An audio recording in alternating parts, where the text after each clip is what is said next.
Let's talk about something most people are too scared to bring to a table. Sex, women, and loyalty. 3 words that shake cultures, shatter illusions, and expose the truth behind the mask people wear.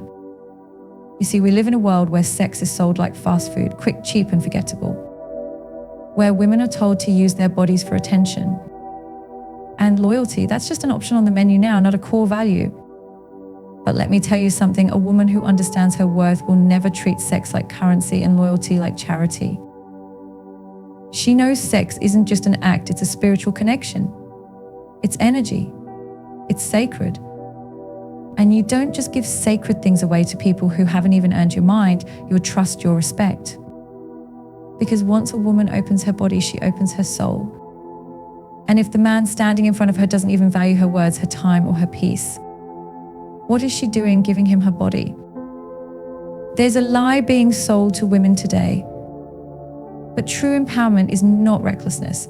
Sex is sacred, not casual. And the moment a woman begins to understand that truth deep in her soul, not just in her mind, she becomes untouchable in the most powerful way. In today's world, people will try to convince you that sex is just something physical, something fun, something you do when you're bored or when you want to feel alive. But what they never tell you is what it takes from you, what it takes from your peace, your soul, and your spirit when you give your body to someone who doesn't deserve the privilege of access. You see, a woman's body is not just flesh and curves. Her body is a portal. Life comes through her.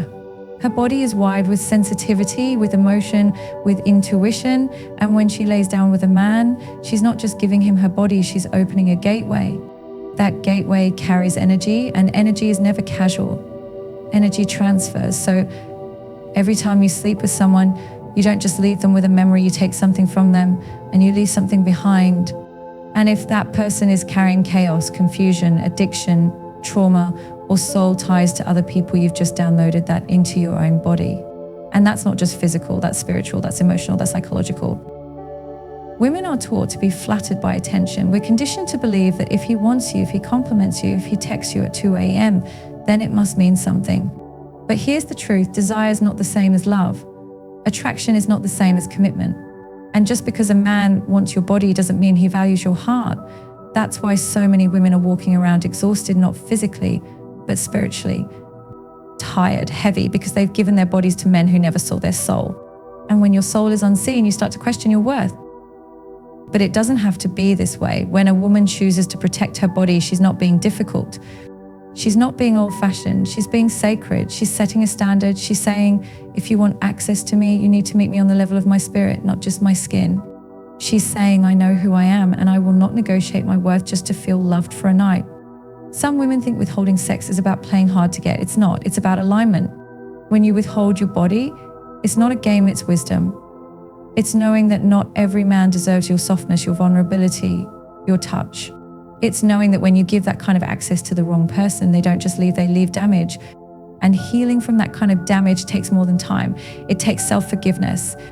It takes relearning what love is supposed to feel like. It takes learning that your body was never the problem, your standards were just too low. You are not a reward for persistence. You are not a prize at the end of a game. You are not a comfort for someone's loneliness or a substitute for someone's healing. You are a whole woman. Your body holds power, softness, life, and light. And sex is not just about pleasure, it's about power exchange. You don't give away your power to someone who cannot protect it. You don't give away your energy to someone who will drain it. You don't give your body to a man who is not willing to carry the weight of your emotions, your future, your vision, and your dreams. There's a reason why women feel broken after casual sex. It's not because we're weak. It's because we're designed to connect. God didn't create sex to be entertainment. He created it as covenant, as union, as intimacy that's sealed in trust. That's why when sex happens outside of emotional security, it leaves wounds. And the world will tell you to shake it off, to just move on, to act like it didn't matter. But you know deep down it always matters because you gave a piece of yourself to someone who never earned it, and now you have to reclaim it. You don't reclaim it by sleeping with someone else. You don't reclaim it by numbing yourself with distraction. You reclaim it by looking in the mirror and remembering who you are. You reclaim it by telling yourself, I am not less because someone didn't value me. You reclaim it by reestablishing boundaries so that your soul doesn't keep bleeding through your choices. And you reclaim it by choosing better, not just better people, but better decisions, better standards, better ways to love yourself. Sex is not dirty, it's divine, but it becomes destructive when it's removed from its purpose. And its purpose was never to prove your worth. You don't need to sleep with him to make him stay. You don't need to give your body to get a label. You don't need to settle for situationships just because you're afraid of being alone. There's nothing lonelier than lying next to someone who's touching your body but has no idea how to hold your heart. And let's be honest, if he's only kind to you when he's trying to sleep with you, that's not love. That's manipulation. That's ego. That's someone trying to use you to fill a hole inside themselves that only self-work can fix. But a woman who knows her body is sacred will not participate in anyone else's brokenness. She will not let someone else's chaos enter her peace. She will not let someone reduce her divinity to a moment of pleasure that ends in silence, confusion, or regret. You are not hard to love. You are just not meant to be casual. And you do not owe anyone your body because they showed you temporary attention. Wait for the one who shows you consistency. Wait for the one who doesn't pressure you. Wait for the one who sees your value in your words, your presence, your mind, your character, not just your physical form. That's the one who's worthy of access. That's the one who deserves the sacredness you carry. Because sex isn't sacred because religion says so. It's sacred because it changes you. It intertwines your spirit with someone else's. And when that's done with love, trust, and divine alignment, it's healing. It's powerful. It's bonding. But when it's done with lust, confusion, and emotional immaturity, it's wounding. It's draining. It's disempowering. You have the choice to decide which one you participate in. And I know society will make you feel like you're being too much for wanting to protect yourself. They'll call you names. They'll try to shame you into compliance. They'll try to make you feel like withholding sex makes you less desirable. But those voices are loud because they are empty. They don't know how to value what is rare. And your sacredness is rare. Your wisdom is rare. Your restraint is rare. Your ability to choose yourself over temporary attention is rare. Don't trade that for the illusion of closeness. Don't lay down with someone who can't even look you in the eye when you talk about your dreams.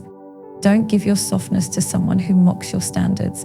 And don't give your body to someone who isn't even trying to understand your soul. Because the moment you choose to honor your sacredness, your whole life begins to change.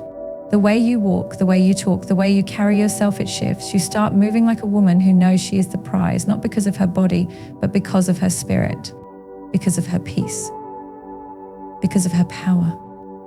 Sex is not casual. It never was. And the more you protect what's sacred, the more you attract what's divine. Because when you stop letting people touch your body without touching your soul, you stop settling for anything less than love that's real, whole, and worthy of you. True empowerment is in restraint, not recklessness. But we live in a world that has flipped that truth upside down.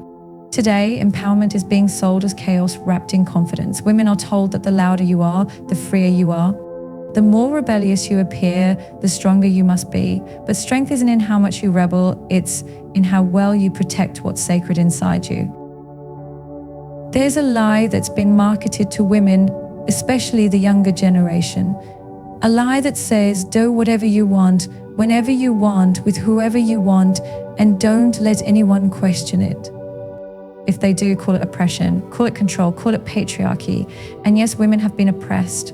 We've been silenced, we've been mistreated, but the solution is not becoming reckless in the name of rebellion. The answer is not hurting yourself just to prove you're free. You're not empowered because you stop listening to wisdom. You're not powerful because you can sleep with anyone and feel nothing. You're not strong because you walked away from standards, values, or spiritual grounding. True power is in the woman who can do all of that but chooses not to, not because she's scared, not because she's brainwashed, but because she knows her value isn't defined by how many boundaries she can break, but by how many she can hold. Restraint is not weakness, it's discipline. And discipline is the highest form of self-love. Because when you love yourself, you don't let temporary highs destroy your permanent peace. You don't confuse attention with validation. You don't call every impulse freedom. You pause, you think, you consider the cost of your decisions. You weigh your soul in every choice you make. You can go out every night. You can post every part of your body online. You can live for likes and chase attention like it's your oxygen. But then ask yourself, why do you still feel empty when you lie in bed at night? Why does the silence make you anxious? Why does your soul crave something deeper, something real, something lasting? Because that voice inside you, the one you keep trying to silence with distractions, that voice is your truth. That voice is your higher self telling you this is not who we are. True empowerment doesn't scream. It whispers to you when you're about to make a decision that could cost you your peace. It tells you don't need to prove anything to anyone. You don't need to perform. You don't need to please. You just need to honor yourself. And when you begin to honor yourself, everything shifts. Your friendships change. Your standards change. The way you show up in relationships changes because you're no longer operating from desperation. You're operating from dignity. The world wants you to believe that if you're not loud, you're invisible. If you're not bold, you're weak.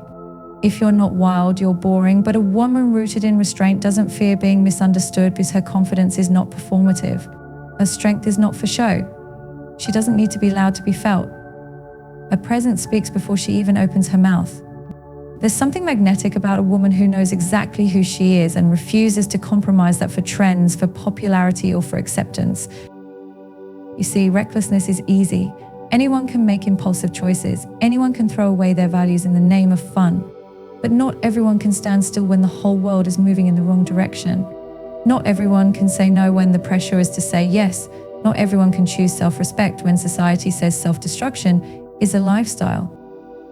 The women I admire are not the ones who shouted the loudest. They're the ones who walked away quietly from things that didn't honor them. They're the ones who said no without explanation. They're the ones who chose solitude over situationships. The ones who didn't let pain turn them bitter or let loneliness turn them careless. They healed in silence, grew in private, and came back with purpose. That is empowerment. You don't owe the world your wildness to be considered brave. You don't need to keep up with a culture that has no roots. Because real freedom is not doing whatever you want, it's doing what aligns with your spirit. It's choosing what builds you, not what breaks you. It's knowing you're not free just because you broke all the rules. You're free when you're no longer controlled by impulse, insecurity, or the fear of being alone. And if you're a woman who's ever been called too much because you have standards, let me remind you, standards aren't walls. They are boundaries that protect your peace, your energy, your future. You're not high maintenance, you're highly aware. And that awareness is your power. Because the truth is, it takes more courage to say no than to say yes.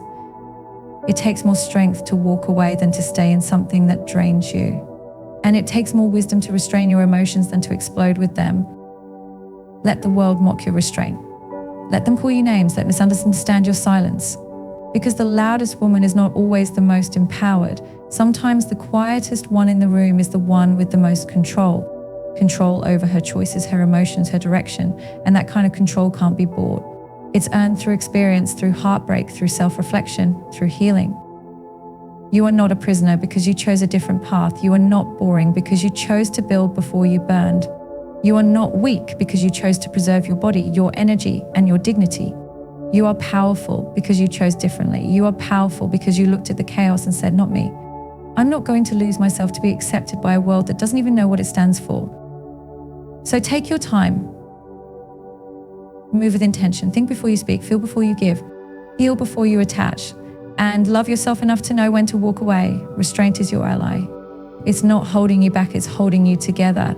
It's the invisible thread that keeps your identity from being unraveled by impulsive choices. You're not missing out on anything by saying no to what doesn't align. You're not behind. You're not boring, you're becoming, you're maturing, you're evolving. And yes, it might be lonely at times. It might feel like no one understands, but the ones who get it, the ones who are walking the same road, they're building something timeless. They're not living for the moment. They're living for legacy. And you, my sister, are not made to blend in.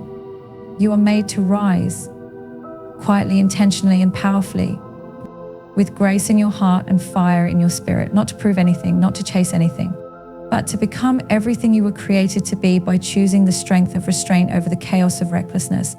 Loyalty begins with self-respect, not with promises, not with commitment rings, not with declarations of forever. Because if you don't respect yourself, you will mistake attachment for loyalty. You will confuse self-abandonment with sacrifice. You'll call your silence peace and your tolerance love. But that's not loyalty. That's betrayal of yourself. A woman who respects herself knows the power of where she invests her loyalty. She doesn't give it blindly. She doesn't give it quickly. And she certainly doesn't give it to someone just because time has passed or emotions have grown. Because when you respect yourself, you understand that loyalty is sacred. It's not a casual offering. It's not something you give just because someone says they need you. Loyalty is earned. It is rooted in alignment. It is guided by values, not emotions. Too many women have been conditioned to believe that loyalty is staying no matter what, that a strong woman endures everything, that love is about holding on even if it's breaking you. But that isn't loyalty, that's self-neglect. It's choosing someone over your peace. It's prioritizing someone's inconsistency over your emotional safety, and somewhere in the process you start losing yourself just to keep the relationship alive. But there comes a moment when you realize that true loyalty is not about how long you stay. It's about how deeply you honor your standards while you're there. It's about how honestly you show up for yourself in every situation, even when love is involved. Because love without self-respect is not love, it's dependency. And dependency is not devotion. It's fear wearing the mask of commitment. When a woman begins to respect herself, everything in her life begins to shift. She stops explaining her worth. She stops overcompensating to be chosen. She stops proving her loyalty through silence and suffering. She no longer finds comfort in holding on to people who keep choosing confusion. She no longer tries to decode mixed signals. She no longer sacrifices her intuition just to avoid confrontation. Because a woman who respects herself has already chosen clarity over chaos. And that's the beginning of real loyalty. Because when you are loyal to yourself first, you set the tone for every relationship around you. You teach people how to treat you by the way you treat yourself. You show them what is acceptable, not through lectures, but through boundaries. You create a standard that says, if you want my loyalty, you must meet me with consistency, with intention, with presence, with truth. The problem is society often glamorizes the woman who stays, the one who forgives too much, the one who waits too long, the one who believes in potential while ignoring the pattern. And while grace is beautiful, there is nothing noble about abandoning yourself in the name of love. There is nothing empowering about being loyal to someone who is disloyal to your peace. That's not strength. That's survival mode. And the truth is, you were not created to survive your own relationships, you were created to thrive in them. So if you ever find yourself wondering, is it disloyal to walk away? Ask yourself this instead, is it loyal to keep betraying myself just to stay? Because walking away from what dishonors you is not disloyal, it's divine alignment. It's you returning to your center, it's you protecting your essence, it's you understanding that loyalty without mutual respect is slavery with pretty words. And self-respect is not arrogance, it's not pride, it's not ego, it's awareness. It's knowing your value so deeply that you cannot be manipulated with breadcrumbs. It's looking at someone who is inconsistent and saying, I'm not mad, I just deserve more. It's understanding that someone's inability to see your worth does not diminish it. It's theirs to miss, not yours to shrink for. There is something magnetic about a woman who is loyal to herself. She walks differently. She speaks with authority. She moves with grace. She doesn't need to chase. She doesn't need to convince. She doesn't beg for love. She doesn't stay where she's tolerated. She doesn't argue with disrespect because her self-respect is louder than her desire to be loved by the wrong person. And that's the kind of woman who builds empires, not because she's heartless, but because she's whole. But that kind of self-loyalty is not easy. It requires healing. It requires unlearning. It requires you to confront the parts of you that were taught love means pain, that loyalty means losing, that relationships are about enduring instead of enjoying. You have to look at yourself and ask, why do I keep proving my worth to people who don't even know their own? You have to ask yourself if your loyalty is a gift or a way to be needed. And you have to be honest about whether you're staying because of love or because of the fear of being alone. That's where the real work begins, because when you heal, you stop performing loyalty. You stop trying to earn love. You stop making excuses for someone's lack of effort. You stop being loyal to pain just because it feels familiar. And that's when you start living. That's when you start loving from a place of wholeness, not wounds. That's when you start choosing partners, not projects. Relationships, not roller coasters. Consistency, not confusion. A woman who respects herself does not need to threaten anyone with her absence. Her presence is a privilege, not a punishment. If she walks away, she doesn't do it to prove a point. She does it because her spirit is not at peace. She does it because she knows her silence is more powerful than 1,000 explanations. She does it because she is no longer available for anything that disrupts her inner harmony. And people will call her cold. They'll call her difficult. They'll say she changed. But she didn't change, she evolved. She stopped romanticizing chaos. She stopped dressing up dysfunction as loyalty. She started seeing herself not just as a woman, but as a temple, as a divine being, as someone whose time, energy, love, and presence are too precious to waste on anyone who cannot reciprocate with honor. That kind of loyalty cannot be faked. It cannot be copied. It cannot be imitated by someone who lacks depth, because it comes from within. It comes from knowing that you are your longest commitment. You are your most sacred responsibility. You are the one who has to live with your choices. And if your loyalty to someone else keeps you disloyal to yourself, that is not love, that is self-destruction. So be loyal to your growth, be loyal to your healing, be loyal to your standards, be loyal to your vision, and watch how everything around you begins to reflect that same energy. Because the universe responds to alignment, and the more you align with self-respect, the less tolerance you'll have for anything less than truth, peace, and purpose. Loyalty begins with self-respect, and when you understand that, you will stop bleeding for people who wouldn't even give you a bandage. You will stop showing up for people who keep you as an option. You will stop watering relationships that don't pour back into you. You will no longer be loyal to people, you will be loyal to principles. And from that place, you will attract relationships that feel safe, sacred, and soul-nourishing. Because when a woman chooses self-respect, everything she touches begins to rise to that frequency. She no longer begs, she no longer chases, she no longer tolerates. She simply chooses, and if someone doesn't choose her in return with equal loyalty, love, and intention, she lets them go with grace. That's not weakness, that's power, that's wisdom, that's loyalty at its highest form.